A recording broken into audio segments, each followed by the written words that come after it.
Magandang araw mga ka-MC Daily. Isa sa mga bagay na hindi nawawala sa hapagkainan ng mga Pilipino ay ang kanin. Mula almusal hanggang hapunan, tila hindi kumpleto ang pagkain kapag walang mainit na sinaing. Kaya naman, hindi nakapagtatakang kabilang ang Pilipinas sa mga bansang may pinakamataas na konsumo ng bigas sa buong mundo. Para sa marami, ang kanin ay hindi lamang pagkain kundi bahagi na ng ating kultura at pang-araw-araw na pamumuhay. Pero alam nyo ba na may mga uri ng bigas sa Pilipinas na nagkakahalaga ng daan-daang piso kada kilo? Habang may mga ordinaryong bigas na mabibili sa palengke sa abot kayang presyo, mayroon ding mga espesyal at heirloom rice na itinatanim sa kabundukan at pinapahalagahan dahil sa kanilang kakaibang lasa, nutrisyon at kasaysayan. Sa video na ito, aalamin natin ang 10 pinakamahal na bigas sa Pilipinas at ang mga dahilan kung bakit handang gumastos ng malaki ang maraming tao para lamang matikman ang mga ito. Number 10, Milagrosa, Premium Aged or Pure. Sa ika-10 pwesto ay ang Sinandomeng at Milagrosa, dalawa sa pinakasikat na premium white rice sa Pilipinas. Pangunahing itinatanim ang mga ito sa mga lalawigan ng Nueva Ecija, Isabela at Cagayan Valley. Ang presyo ng purong uri nito ay karaniwang nasa 65 pesos hanggang 80 pesos kada kilo, mas mataas kumpara sa maraming ordinaryong commercial rice. Kilala ang Sinandomeng sa malambot ngunit hindi malagkit na texture, habang ang Milagrosa naman ay bantog sa natural nitong bango na paborito ng maraming Pilipino. Isa sa mga dahilan kung bakit mahal ang mga ito ay ang mataas na kalidad ng butil at limitadong supply ng mga purong variety. Marami sa mga binibentang Sinandomeng at Milagrosa ngayon ay blended rice, kaya mas mataas ang presyo ng tunay at hindi hinalong uri. Meron ding tinatawag na aged rice na ilang buwan munang inimbak bago ibenta upang mapaganda ang kalidad ng pagluluto at texture nito. Bagamat hindi ito kasing mahal na mga heirloom rice ng Cordillera, kabilang pa rin ang Sinandomeng at Milagrosa sa pinakamahal na commercial rice sa bansa. Dahil sa kanilang bango, lambot at kalidad, nananatili silang pangunahing pagpipilian ng maraming pamilyang Pilipino at mga restaurant na naghahanap ng premium na kanin. Number 9, Dinorado.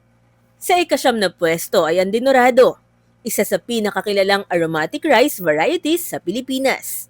Ito ay karaniwang nagmumula sa Arakan Valley sa Cotabato, pati na rin sa ilang bahagi ng Mindoro at Iloilo. Ang presyo nito ay umaabot mula 75 pesos hanggang 95 pesos kada kilo. Ang pangalan nitong Dinorado ay mula sa salitang Espanyol na nangangahulugang ginintuan at kilala ito sa bahagyang pinkish na kulay ng butil at natatanging bango. Ang tunay na Dinorado ay hinahanap-hanap dahil sa malambot nitong texture at masarap na lasa kapag naluto. Marami ang nagsasabing ang amoy pa lamang nito habang sinasaing ay sapat na upang makilala ito. Dahil mas sensitibo itong itanim kaysa sa ibang modernong rice varieties, hindi rin kasing dami ang produksyon nito kumpara sa karaniwang bigas. Isa pang dahilan ng mataas nitong presyo ay ang pagdami ng peking Dinorado sa merkado. May mga produktong gumagamit lamang ng pangalan nito kahit hindi purong Dinorado ang laman. Dahil dito, mas mataas ang halaga ng mga sertipikadong authentic at organic na Dinorado na kilala ngayon bilang isa sa pinakamahusay na lokal na white rice sa bansa. Number 8, Organic Red at Brown Rice. Sa ika-8 pwesto ay ang Organic Red Rice at Organic Brown Rice na karaniwan nagkakahalaga ng 90 pesos hanggang 120 pesos kada kilo. Ang mga ito ay tinatanim sa iba't ibang bahagi ng Luzon at Mindanao gamit ang organic farming methods. Hindi tulad ng ordinaryong puting bigas, nananatili ang bran layer nito kaya mas maraming fiber, bitamina at mineral ang taglay. Mas mahal ang mga ito dahil mas matrabaho ang organic farming. Hindi maaaring gumamit ng synthetic fertilizers at pesticides ang mga magsasaka at kailangan nilang sumunod sa mahigpit na organic standards. Bukod dito, mas maikli rin ang shelf life ng brown at red rice kaya mas maingat ang pagproseso, pag-iimbak at transportasyon nito. Dahil sa lumalaking bilang ng mga health-conscious consumers, patuloy ding tumataas ang demand para sa organic red at brown rice. Marami ang handa magbayad ng mas mahal kapalit ng mas mataas na nutritional value, dahilan upang manatili ito sa listahan ng pinakamahal na bigas sa Pilipinas. Number 7. Organic black rice. Sa ikapitong pwesto ay ang organic black rice na karaniwang nagmumula sa Central Luzon, Cotabato at Sultan Kudarat. Ang presyo nito ay nasa pagitan ng 110 pesos hanggang 140 kada kilo. Madali itong makilala dahil sa maitim nitong kulay na nagiging kulay ube kapag naluto. Dahilan kung bakit tinatawag din itong forbidden rice sa ilang bansa. Bukod sa kakaibang kulay, mataas din ang halaga nito dahil mayaman ito sa anthocyanins, isang antioxidant na matatagpuan din sa blueberries at iba pang dark-colored fruits. Tulad ng ibang organic rice, nangangailangan ito ng masusing produksyon at sertipikasyon upang matiyak na walang ginamit na synthetic chemicals sa pagtatanim. Lumalaki rin ang demand para sa black rice dahil sa pagdami ng mga Pilipinong naghahanap ng mas masustansyang alternatibo sa puting bigas. Dahil sa kombinasyon ng health benefits, limitadong produksyon at organic farming methods, nananatili itong isa sa pinakamahal na rice varieties na mabibili sa merkado. Number 6. Tinawon. Sa ika-6 na pwesto ay ang tinawon, isang prestihiyosong heirloom rice mula sa mga sikat na hagdang-hagdang palayan ng Ifugao. Ang presyo nito ay umaabot mula 130 hanggang 160 pesos kada kilo. Ang pangalang tinawon ay nangangahulugang taunan dahil isang beses lamang ito tinatanim at inaani kada taon. Hindi tulad ng modernong rice varieties na maaaring magkaroon ng maraming ani. Isa ito sa mga dahilan kung bakit mahal ang tinawon. Bukod sa limitadong produksyon, karamihan sa pagtatanim at pag-aani nito ay ginagawa pa rin ng mano-mano sa matatarik na bahagi ng Ifugao Rice Terraces. Dahil dito, mas mababa ang ani, ngunit mas mataas ang gastos at oras na kailangan upang mapalago ang bawat butil. Kilala rin ang tinawon sa natatanging lasa, bango at kalidad nito na paborito ng maraming chef at food enthusiast. Higit pa rito, simbolo rin ito ng mayamang kultura at tradisyon ng mga Ifugao. Sa bawat kilo ng tinawon, hindi lamang premium na bigas ang binibili, kundi pati na rin ang pagpapatuloy ng isang sinaunang pamana ng Pilipinong pagsasaka. Number 5. Jekot or Camros. Sa ika-5 pwesto ay ang Jekot at Camros, dalawang uri ng heirloom sticky rice na pangunahing tinatanim sa Ifugao at Benguet. Karaniwan nagkakahalaga ang mga ito ng 140 hanggang 180 pesos kada kilo. Ang Camros ay may mapula-pulang kulay habang ang Jekot naman ay may brownish na anyo. Matagal ng bahagi ng kultura at pagkain ng mga komunidad sa Cordillera ang mga uri ng bigas na ito. Mahal ang Jekot at Camros dahil limitado lamang ang produksyon nito bawat taon. Itinatanim pa rin ng mga ito gamit ang tradisyonal at organikong pamamaraan na ipinasa mula sa mga ninuno. Kadalasan, walang modernong makinaryang ginagamit, kaya mas matrabaho at mas matagal ang proseso mula pagtatanim hanggang pag-aani.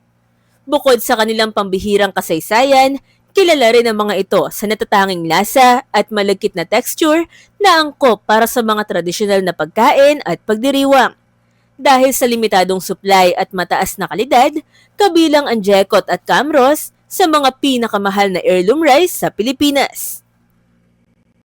Number 4. Chongak or Unoy, red rice. Sa ika-4 na pwesto ay ang Chongak o Unoy, isang premium native rice mula sa Kalinga. Ang presyo nito ay karaniwang nasa 150 pesos hanggang 230 pesos kada kilo. Kilala ito sa bilog, siksik at mapulang butil na matagal nang ginagamit sa mga espesyal na okasyon at ritual ng mga katutubong komunidad sa lalawigan. Isa sa mga dahilan ng mataas nitong presyo ay ang mabagal at tradisyonal na paraan ng pagtatanim. Karamihan sa mga taniman nito ay nasa bulubunduking lugar kung saan limitado ang paggamit ng makabagong kagamitan. Dahil dito, mas maliit ang produksyon kumpara sa mga modernong rice varieties na karaniwang makikita sa mga kapatagan. Bukod sa kahalagahang pangkultura, paborito rin ito ng mga health-conscious consumers dahil sa mataas na fiber content at mas mababang glycemic index kumpara sa ordinaryong puting bigas. Ang kombinasyon ng nutrisyon, limitadong supply at malalim na tradisyon ang dahilan kung bakit isa ito sa pinakamahal na bigas sa bansa. Number 3, Ominio o Mountain Violet. Sa ikatlong pwesto ay ang Ominio o mas kilala bilang Mountain Violet. Ito ay isang heirloom sticky rice na nagmumula sa Mountain Province at Ifugao. Ang presyo nito ay umaabot mula 160 pesos hanggang 260 pesos kada kilo. Agad tong nakilala dahil sa kakaiba nitong kulay ube na lalo pang lumalalim kapag naluto. Kilala ang Ominio sa natural nitong bango, tamis at malagkit na texture. Dahil sa mga katangiang ito, madalas tong gamitin sa mga espesyal na pagkain, rice cakes at iba pang delicacy. Sa mga nakalipas na taon, sumikat din ito sa mga organic at specialty stores dahil tinuturing itong isang superfood.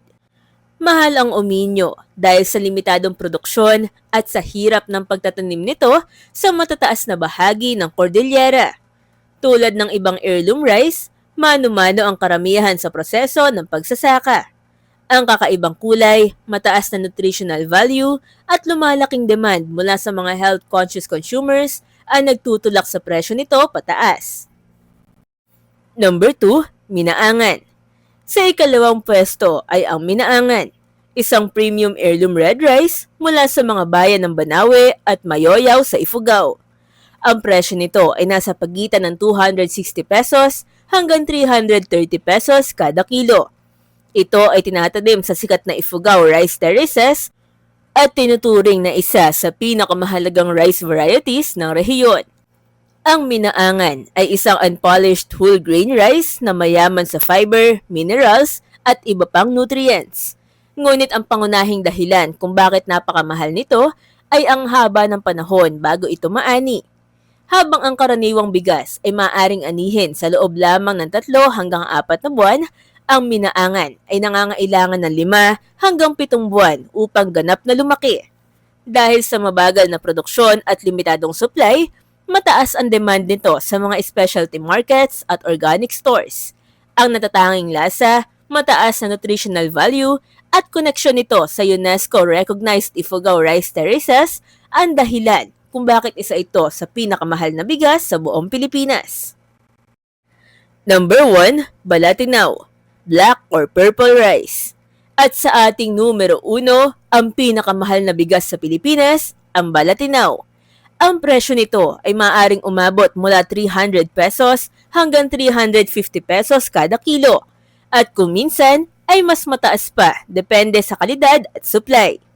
Ito ay pangunahing nagmumula sa Mountain Province at Benguet kung saan matatagpuan ang ilan sa pinakamatandang komunidad ng rice farmers sa bansa. Tinatawag itong royal rice ng Cordillera dahil sa pambihira nitong kulay na maitim na ube o halos itim. Isa itong heirloom sticky rice na mayaman sa anthocyanins, ang parehong antioxidant na nagbibigay ng kulay sa blueberries at iba pang dark-colored fruits. Bukod sa pagkain, ginagamit din ito sa paggawa ng tradisyonal na tapuay o rice wine ng mga katutubo. Ang pinakamalaking dahilan ng napakataas nitong presyo ay ang napakalimitadong produksyon at ang labor-intensive na paraan ng pagsasaka. Mula sa pagtatanim hanggang pag-aani, halos lahat ng proseso ay ginagawa pa rin ng mano-mano sa mga bulumbunduking lugar ng Cordillera. Dagdag pa rito, mas mababa ang ani ng heirloom rice kumpara sa modernong rice varieties. Dahil sa pambihirang kalidad, mataas na nutritional value at mahalagang papel nito sa kultura ng mga katutubo, ang Balatinao ang kinikilalang pinakamahal na bigas sa Pilipinas ngayon. Kaya naman mga ka-MC, hindi lamang simpleng pagkain ng bigas para sa mga Pilipino. Ang ilan sa mga uri ng bigas na ating tinalakay ay produkto ng daan-daang taong tradisyon, sipag ng mga magsasaka, at mayamang kultura ng iba't ibang rehiyon sa bansa. Sa bawat butil ng mga heirloom rice na ito ay nakatago ang kasaysayan, identity at pamana ng ating mga ninuno. Ngayon, gusto naming marinig ang inyong opinyon. Nakatikim na ba kayo ng alinman sa mga bigas na nabanggit sa listahang ito? Alin sa mga ito ang pinakagusto nyong matikman? At kung bibigyan kayo ng pagkakataon, handa ba kayong gumastos ng mas mahal para sa premium o heirloom rice? Ibahagi nyo naman ang inyong sagot sa comment section. At huwag nyo rin kalimutan mag-like, i-share ang video at mag-subscribe para sa mas marami pang kaalaman at kwentong Pilipino. Maraming salamat mga ka-MC. Hanggang sa muli, see ya!